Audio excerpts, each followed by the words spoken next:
I use there. Right. Thought I'd show you this one. Now, I don't know if you've had a play with one of these. Yeah, I've got one of these and they're fantastic little bits of kit. This is one of the application rods. It's a controller. Full dupe line handle, ergonomic real seat, but it's a little 11-foot 1 3/4. Now, we do a 12-foot version in the 2 1/4, but this is the one for me. I mean, other than just float, you know, floater fishing with it, I've actually used this for floater fishing and a little bit of stalking because it's sport. It's sport. Yeah, yeah. Not for massive fish, you know, but again, it's sport, you know. The surface fishing is a way of life for me, so that is going. Yeah, home you'd with like. me. I mean, obviously you could tame a big old carpet one of these, you know. But like I say, using it for a little bit of float fishing in the edge and things like that, a little bit of stalking for small fish, absolutely fantastic. Cheers for that, Right, Steve. Thanks lovely. very much. Mate. Thanks, mate. Awesome.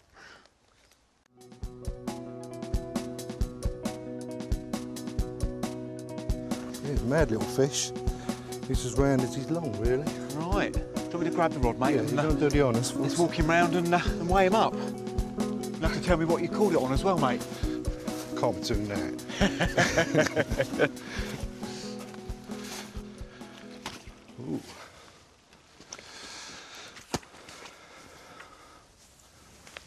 I can see exactly what you've caught him on, Chris. You've had him on that armour mesh, mate. Yeah, he's a bit special, isn't it? Absolutely awesome. I've been using it for a lot of my specimen fishing for chub and barbel and other species. So perhaps after we've dealt with this fish, you could sit me down and show me your approach to it, because I'd certainly like to learn a little bit more about it. I've used it with all sorts of things, with paste, liquidised bread. There you go. Crumbed pellets, crumb boilies. It's just incredibly versatile. Funny little thing, isn't it? It's a funny little thing. It's as round as it's long. Yeah.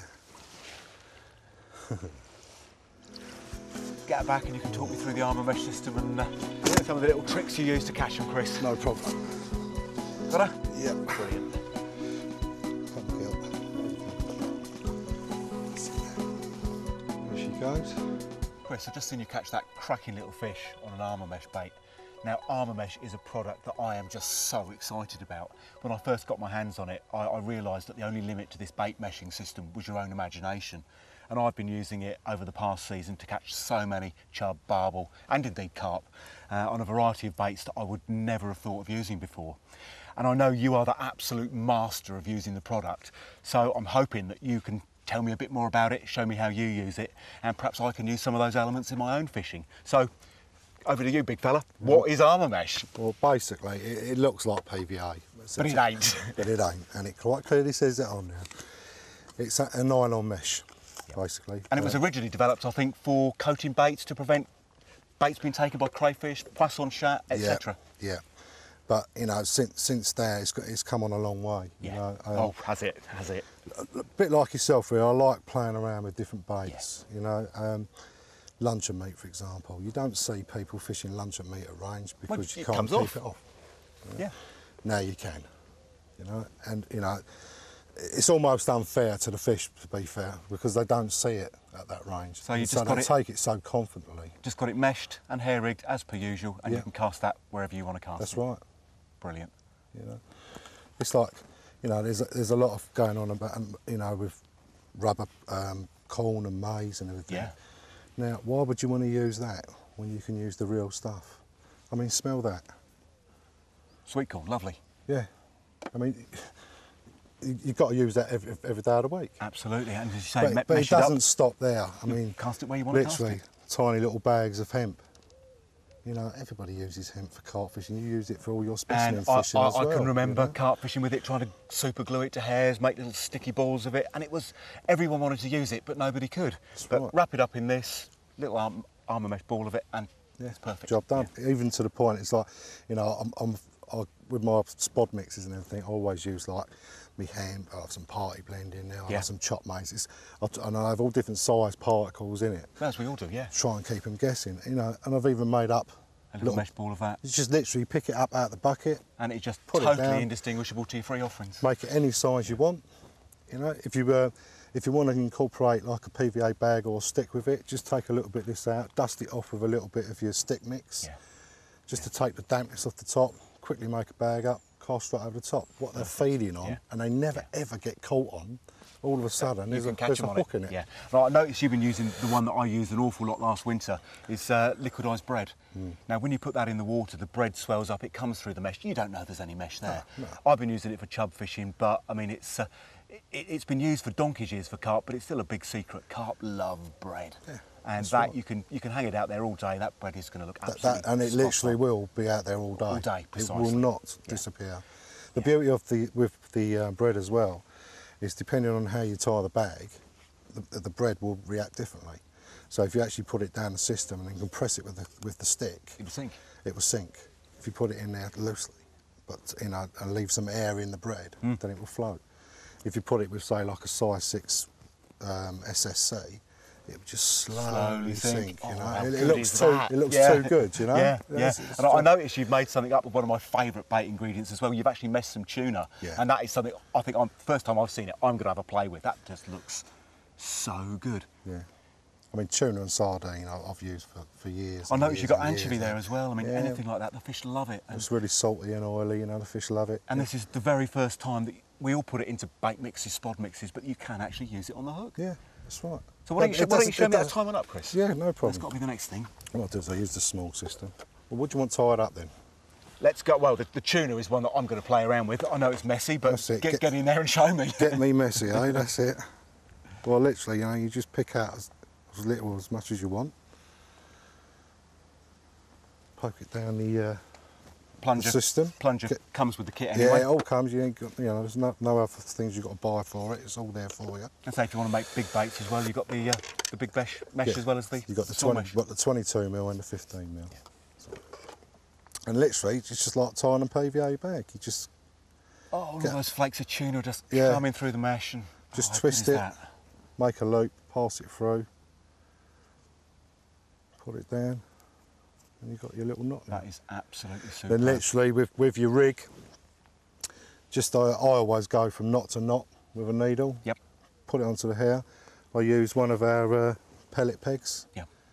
so it's actually sitting inside the bait as well, and incorporate that with a little stick of whatever you're using, or a little bag of pellet, or anything you want to yeah, use, anything yeah. you're feeding with, and away you go. That is absolutely superb. And as well as the tubes, there's refills available as well. There is when you do get refills, through it, yeah. and I certainly get through it. Chris, that is absolutely superb. I've certainly come away with a few ideas on how I can adapt my fishing to use it, and I suggest you get it back out there and catch us another one, mate. Will do, mate. Superb. Will do. Job done. Cheers.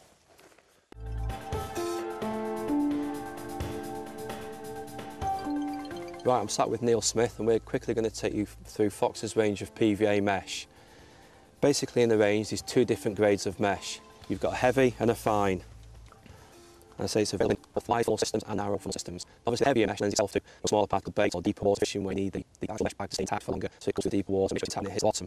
And obviously the finer mesh is ideally suited for bigger pellets, big chop boilies or just generally bigger bags. So going on to the refills, I say both different sizes of mesh is available in 25 metre and 10 metre refills. And obviously the 25 metre refill is going to last you for a long time and I think great value for money.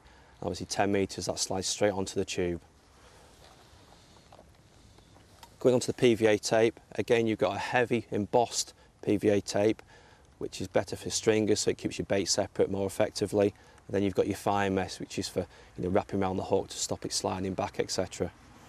So that's pretty much the range. As I say, we've got 3 top tips. So I'm going to hand you over to Neil. He's going to show me his and I'm going to show him mine. So I've 2 presentations to show you. One, the simple but important tip, which is the first one, and then the second one's a bit more in detail and a little bit more tricky to actually explain, but I'll go into detail of that. A lot of people, when they're using stick mixes, they'll crush boilie up or put pellets in, and then if they put in the hook through the end of the bag, as this is, with a stick needle, it's important to put something soft at the end where your hook's going.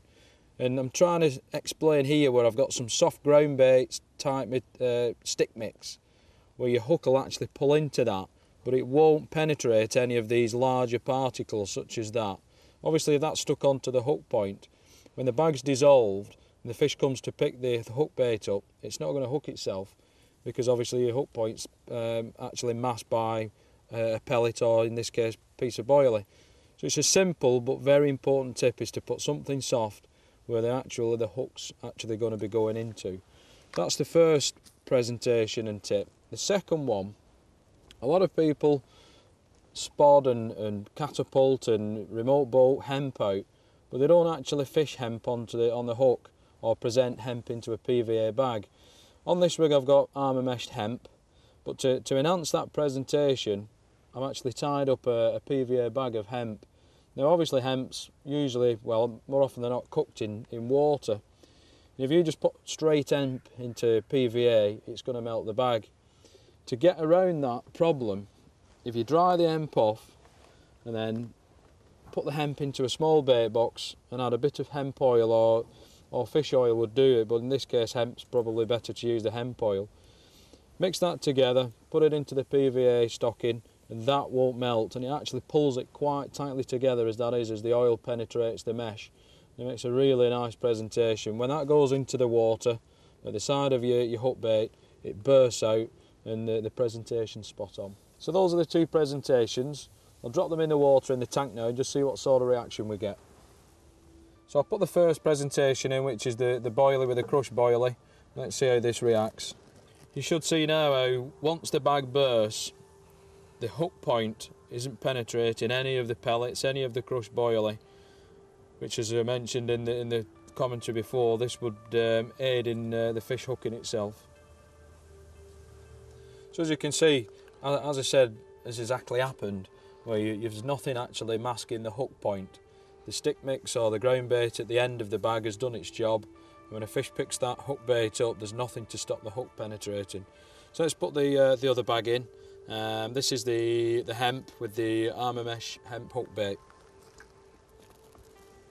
Now, because this bag's been pulled very tight with the oil penetrating the PVA, what we should see when the water actually penetrates the PVA is it should burst open, because it's quite tightly bound now around the hemp, which again would lead to a great presentation with the hook bait that we've currently got on that hook. It's slowly bursting open now.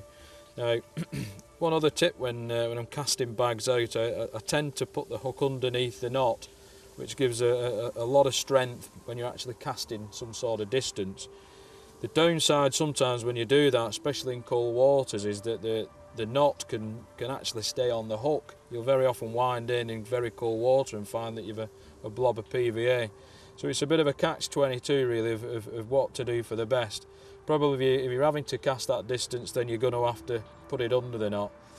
If you're not casting that far, then probably hook it in the side is probably the way to go. But you can see now how that's burst open. We're sat here in the middle of January and this water's freezing. Its presentation is spot on there, to be fair. So that's two completely different presentations there with the PVA, and you've seen how they've worked. I think Sean's got something now which brings another product into the melting pot. So over to you, Sean. Yeah, this brings the high risers into the equation. What I like to do with the high risers is to insert them inside the PVA mesh. The main reason for that is because I like the bag to sit up a certain way when it hits the bottom of the lake. So I know every time my hook bait's presented perfectly once the bag's melted. It works especially well in weed. If you've got 2 or 3 inches of siltweed on the bottom of the lake and your lead goes into the weed itself and your bag sits perfectly upright, when your bag's melted, it creates like a little cavity in the weed, and it's like a cherry on the cake. Your hook bait will be positioned perfectly in the middle, so when the carp comes along, it's perfectly presentable. So what I'm going to do, I'm going to put these 2 rigs into the tank. One's got with a PVA nugget in the end, so in theory that should sit perfectly like that on the bottom of the lake bed. As I say, in winter what I do is generally put the hook itself away from the nugget, just so I know that's sat upright, and when it melts it falls away perfectly to leave a perfect presentation. And what that also does, because I've threaded the hook length through the middle of the stick, obviously I've pushed, like Neil mentioned earlier, the hook point into the end of the soft end of the bag, so I know the hook point itself is going to be completely visible and effective. So I'll drop these into the tank and show you the difference.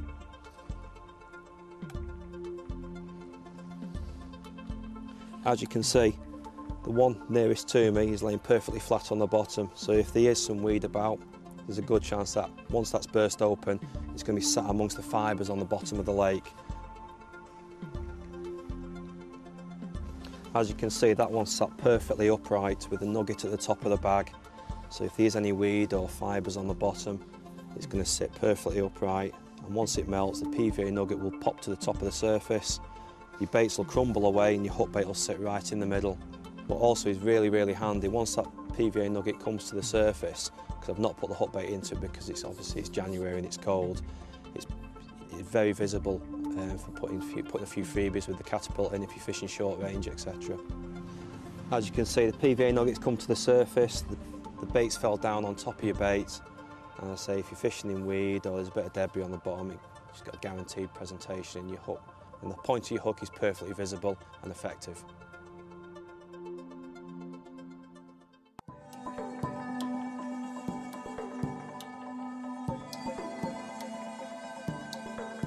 Right, the core light hanger. Before I show you how to use all the components of it, I'm going to talk you through each one so you know exactly what it's for and what you get in the pack. First, the core light's available in 6 colours. I'm going to show you the white, it's also available in clear, blue, red, green and amber. Right, onto the components. Included in the pack are a 9-inch lightweight Dacron cord, a 9-inch stainless steel ball chain, an 1-inch hockey stick, 2 half-ounce stainless steel weights, adjustable line clip straw gripper, the inner core bobbin, and a larger outer bobbin. Right, let me go and show you how to use it. Right, I've set it up in its lightest format possible. You've got the lightweight Dacron cord, the lightweight inner bobbin and the adjustable line grip, stroke line gripper. Obviously that's perfect for if you're slackline fluorocarbon fishing, for example, or you're fishing down the edges and you just want to be very stealthily, generally slacker lines. But obviously, as we all know, fishing situations change. The fish start showing at range, or you're generally fishing at longer distances and you want a heavy bobbin, something a bit more robust and a lot more weight to get the bite detection correct. So I'll take you through this different steps. Obviously the first thing I'm going to do is change the lightweight Dacron cord to the stainless steel chain. Simply screw it off the miniature hockey stick, screw it off the base of your bobbin and replace it with your stainless steel ball chain.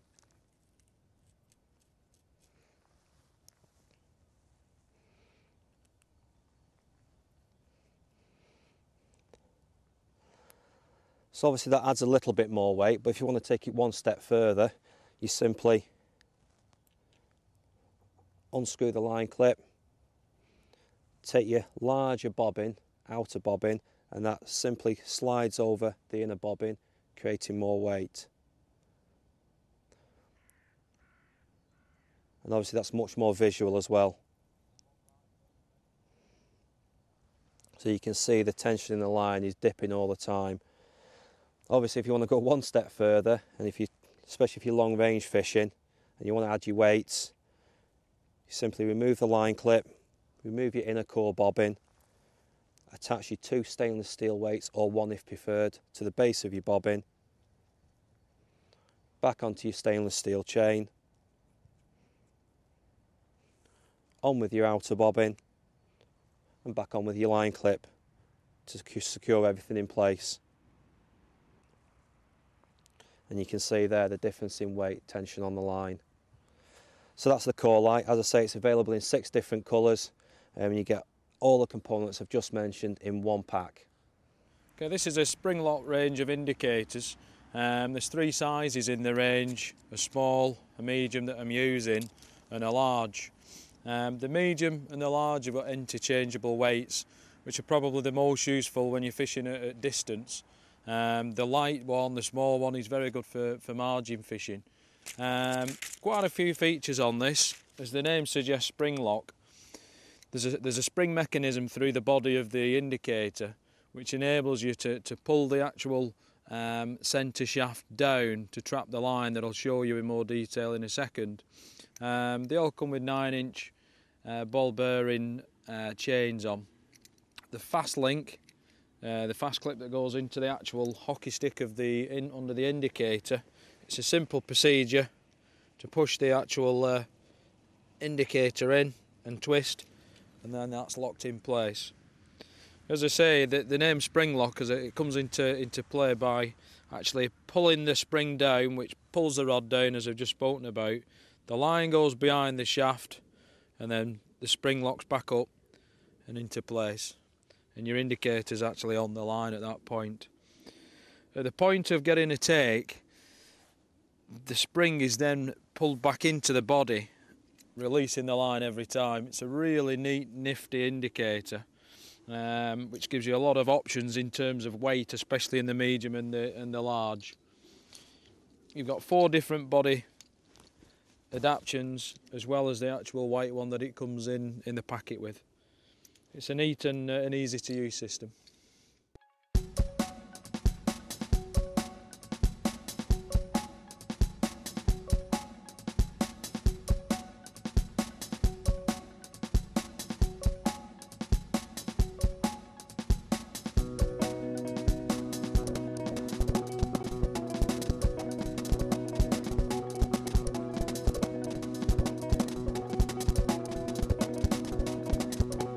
You can see we've changed location now, and we're at Drayton Reservoir in Daventry.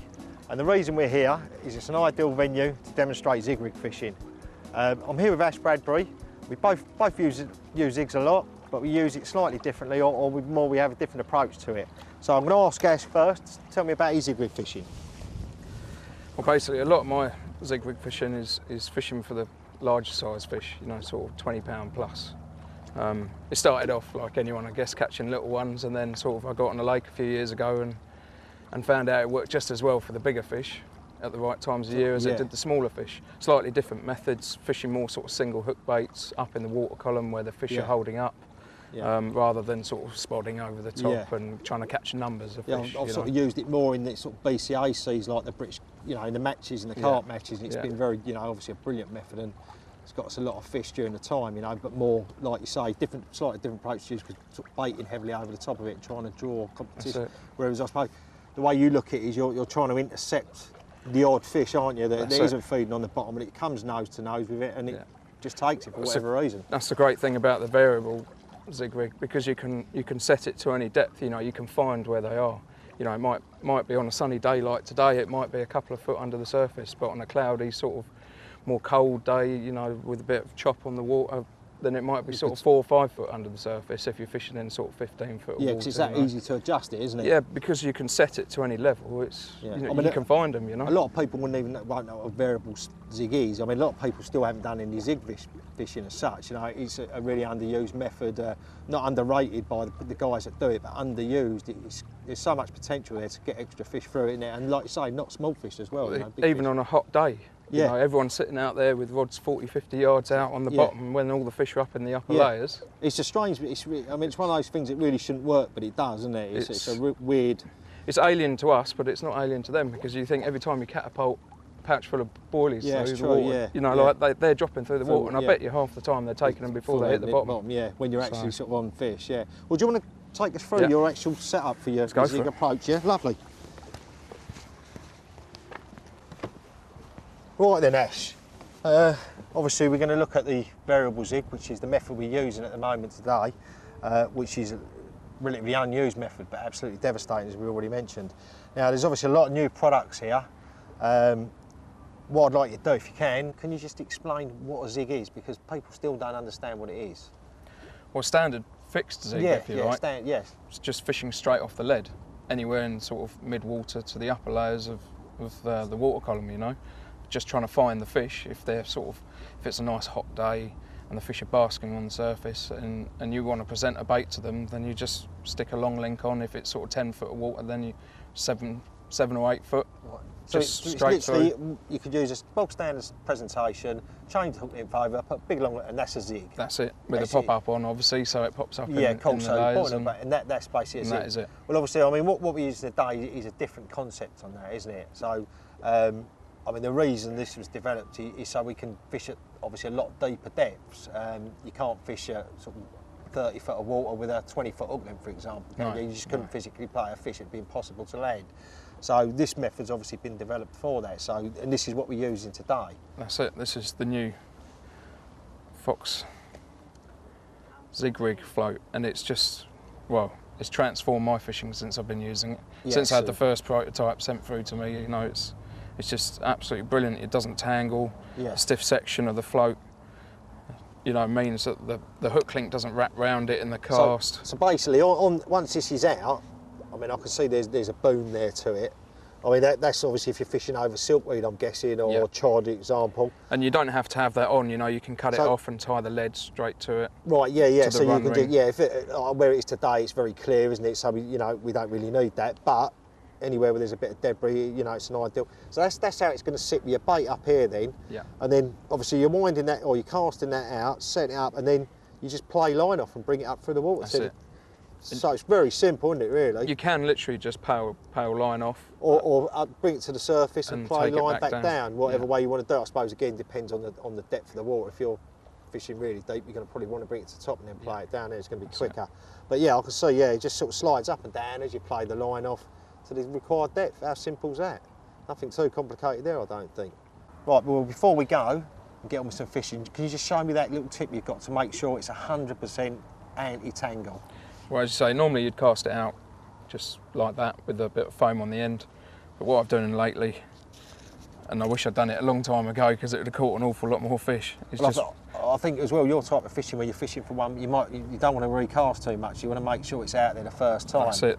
The least amount of casts you can Yeah. get into an area, the better it is. And so yeah, just to make sure that it's 100% fail-proof, if you like, in terms that it's not going to tangle, is using a bit of high-rise PVA foam. A little bit of this stuff, yeah? Yeah, it's absolutely excellent stuff. I'm connecting it just below, or just the other side of the float on the stiff tube, Yep. and nicking the hook bait in,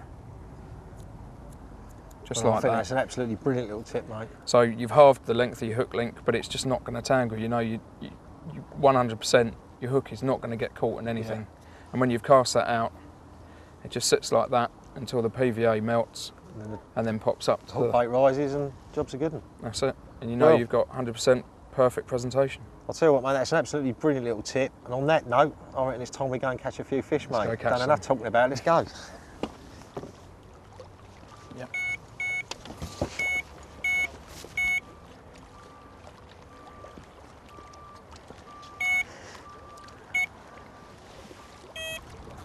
And there it goes. That's your classic zig take.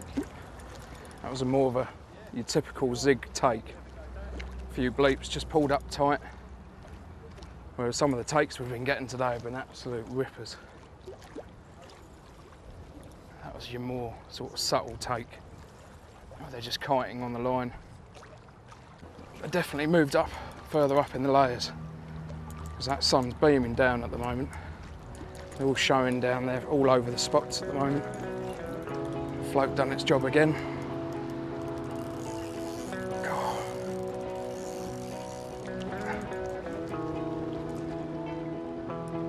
Doesn't want to give up, this one. There we go.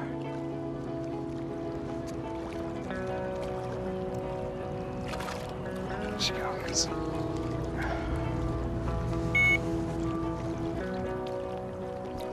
Should just pop out, honestly. There you go. Little 10mm pineapple banana pop up.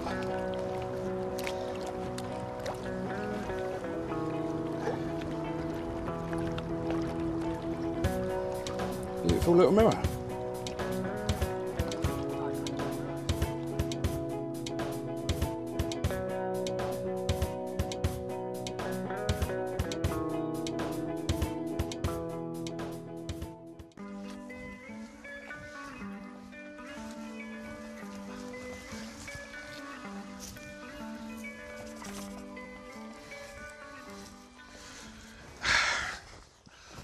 I've been like a kid in a sweet shop all week. I've been so looking forward to doing this. We're going to do some story.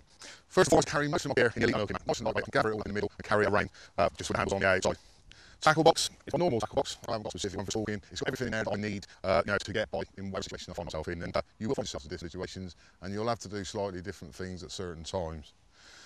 Okay, the next thing we're going to do is have a look at the landing net.